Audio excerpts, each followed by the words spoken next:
Hi, I'm Misty. Welcome to day 316 of our 365-day Bible reading plan. Today's reading is titled Paul Speaks to Festus. We'll be reading Acts chapter 25, verses 1 through 27 in the New Living Translation. 3 days after Festus arrived in Caesarea to take over his new responsibilities, he left for Jerusalem, where the leading priests and other Jewish leaders met with him and made their accusations against Paul. They asked Festus as a favor to transfer Paul to Jerusalem, planning to ambush and kill him on the way. But Festus replied that Paul was at Caesarea and he himself would be returning there soon. So he said, "Those of you in authority can return with me. If Paul has done anything wrong, you can make your accusations." About 8 or 10 days later, Festus returned to Caesarea, and on the following day he took his seat in court and ordered that Paul be brought in. When Paul arrived, the Jewish leaders from Jerusalem gathered around and made many serious accusations they couldn't prove. Paul denied the charges. "I am not guilty of any crime against the Jewish laws or the temple or the Roman government," he said. Then Festus, wanting to please the Jews, asked him, "Are you willing to go to Jerusalem and stand trial before me there?" But Paul replied, "No, this is the official Roman court, so I ought to be tried right here. You know very well I am not guilty of harming the Jews. If I have done something worthy of death, I don't refuse to die. But if I am innocent, no one has a right to turn me over to these men to kill me. I appeal to Caesar."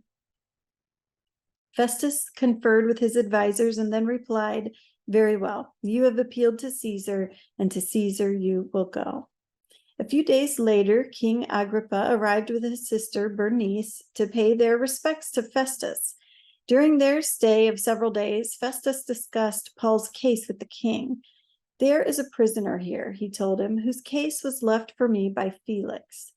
When I was in Jerusalem, the leading priests and Jewish leaders pressed charges against him and asked me to condemn him.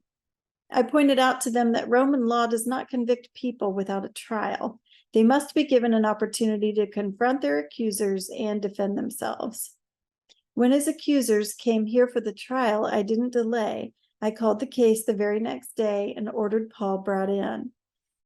But the accusations made against him weren't any of the crimes I expected. Instead, it was something about their religion and a dead man named Jesus, who Paul insists is alive. I was at a loss to know how to investigate these things, so I asked him whether he would be willing to stand trial on these charges in Jerusalem.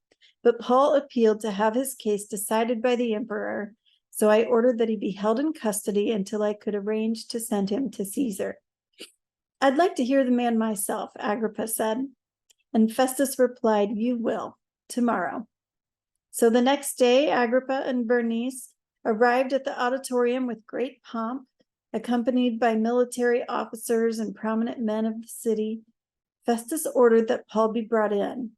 Then Festus said, "King Agrippa and all who are here, this is the man whose death is demanded by all the Jews, both here and in Jerusalem. But in my opinion, he has done nothing deserving death. However, since he appealed his case to the emperor, I have decided to send him to Rome.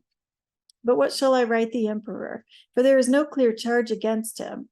So I have brought him before all of you, especially you, King Agrippa, so that after we examine him, I might have something to write. For it makes no sense to send a prisoner to the emperor without specifying the charges against him."